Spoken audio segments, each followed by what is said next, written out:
Reviewing the 2022 rookie wide receiver class. Next on Fantasy Football Today in 5. Welcome to FFT in 5. I'm Chris Towers. I'm here with Dave Richard. Just want to say thank you to Adam Azer for filling in over the last week or so while I was taking a little vacation. I'm back. Free agency is going to start in, about 11 days? Am I right about that, Dave? I think it's a little longer than that, but pretty close to it. We're getting close. We got a couple of weeks left. We've got the NFL Combine going on. We'll get some recap of that next week with Emery Hunt. But Dave, we're talking about the rookie wide receiver class from 2022, and it was a pretty good one. 2 rookies got to 1,000 yards in 2022, only the 4th time that's ever happened. Of course, it's worth pointing out we are playing with a 17-game schedule, so it's also the 2nd straight season that we've had 2 1,000-yard rookie wide receivers, although that's not to take anything away from Chris Olave and Garrett Wilson. Both were excellent players, top 24 wide receivers in PPR scoring, and so we'll start there. They were 2 of the top wide receivers taken this in last year's draft. And are you viewing them as potential number 1 wide receivers for 2023? I am with Wilson. I love how he averaged 17.3 PPR points per game whenever he wasn't catching passes from Zach Wilson. This is when he's catching passes from Joe Flacco and Mike White. I think there's going to be an upgrade. Call me crazy, but I think the Jets are going to bring in an upgrade at quarterback. I think they know that Garrett Wilson is a special player at wide receiver, and I'm just hoping that they pepper him with targets and they give him the opportunity to lead that passing game as he should. He already had a 24.7% target per route run rate. That means 1 out of every 4 routes that he ran, he saw a target. And his catch rate, 56.5%. I think that would probably be higher without Zach Wilson. Don't quote me on it, but I think it would. I think he's got a chance to be great. I am drafting him as such. He is a top 12 wide receiver for me in 2023. So we don't know who the quarterback for actually either the Saints or the Jets will be in 2023, but let's say it's Derek Carr for the Jets. I mean, Derek Carr has actually met with both the Saints and Jets, so nice symmetry there. Can he somehow throw to both of those guys? Can he be on both those teams? Because I'd be a little, let's be honest, I'd be a little scared if it's Jimmy Garoppolo or Carson Wentz. Let's just say that these teams strike out looking for a quarterback. Maybe the Saints have to go back to Andy Dalton or Jameis Winston. Would I be as excited about Chris Olave if those were his quarterbacks? Or would I be that excited about Garrett Wilson if those were his quarterbacks? I'd say no. I wouldn't be. How high would you rank Garrett Wilson if, let's say, it's Derek Carr? I've got him ranked as if he's got a competent quarterback throwing to him. That's 10. He's 10. Yep, Derek Carr is kind of the platonic ideal of competent in the NFL. Where would you rank Chris Olave, let's say, if they got Derek Carr? I've got Olave 15th right now. And again, that's on the hope that the Saints bring in a quality upgrade from Andy Dalton. I think I'd probably keep him around there. Maybe there would be not an exact flip-flop with Garrett Wilson, but close to it. If he had Derek Carr throwing to him, and if the Jets really didn't do a good job of replacing what they had at quarterback from last year.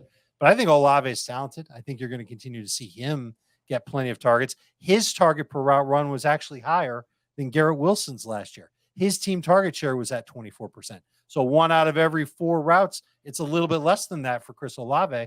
And I think you'll see him continue to ascend and be a great downfield weapon for the New Orleans Saints. We had 2 other rookie wide receivers get to 800 yards last season. That was George Pickens and Drake London. How do you rank those 2? And do you think either of them has a path to being, let's say, a top 15 fantasy wide receiver? I think London does in PPR because of the volume that we saw him get toward the end of the year. And that was with Desmond Ridder at quarterback. And I think the Falcons are going to try and do better than Desmond Ridder under center this year. And if they make a move and they get a quarterback who's better, I'll be excited about Drake London then. But I think it's going to be a little bit harder for them to do. And so London is outside of my top 24. He's actually outside of my top 30 because I'm just a little bit nervous about what his quarterback situation will be and what the overall kind of temperature of this offense will be. Are they still going to be run heavy?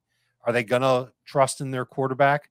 The better the quarterback they get, the more they'll throw the ball. I'm almost certain of that in Atlanta. Now, you didn't ask me about George Pickens, but I'm going to tell you that I'm excited about him. He made so many plays last year where it looked like he was covered, and he still came down with the football. And I could see him becoming the Steelers' #1 wide receiver. This is a franchise that's done a really good job Mhm. of finding quality wide receivers in the past. His target per route run rate was terrible. It was 14.5%. It's toward the bottom of all rookie wide receivers last year. I think that goes up. All of his other numbers will go up along with it. And he had 800 yards last year without that number being high. I would expect him to eclipse well over 1,100 yards this year.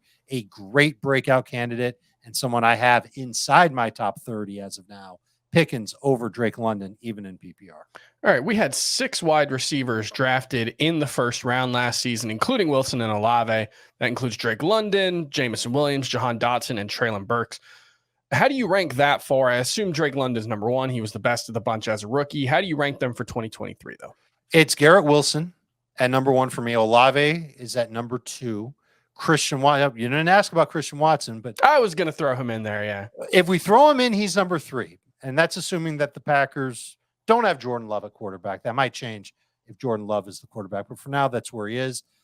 Pickens is also a second rounder, so he doesn't count here. Jamison Williams would be next. Williams, I have 1 spot out of London.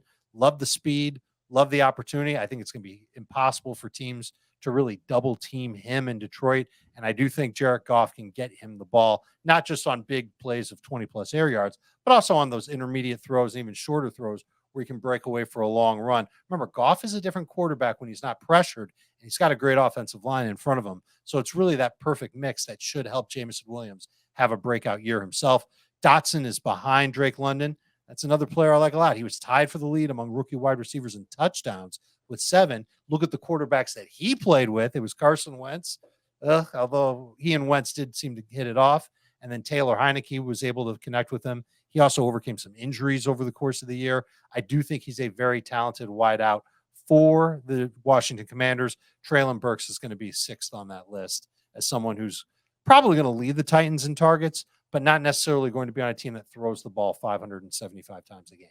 All right, and then real quick before we go, which of the guys who didn't get to 600 yards in 2022 has the best chance of breaking out in 2023? Well, Dotson only had 523, so he would probably be the odds-on favorite to break that. But I'll give you a name that I think could be a lot of fun, and that's Sky Moore in Kansas City. Sure. And he really didn't get the chance to play a lot as a rookie. He looked okay in training camp, but he really couldn't translate it on the field.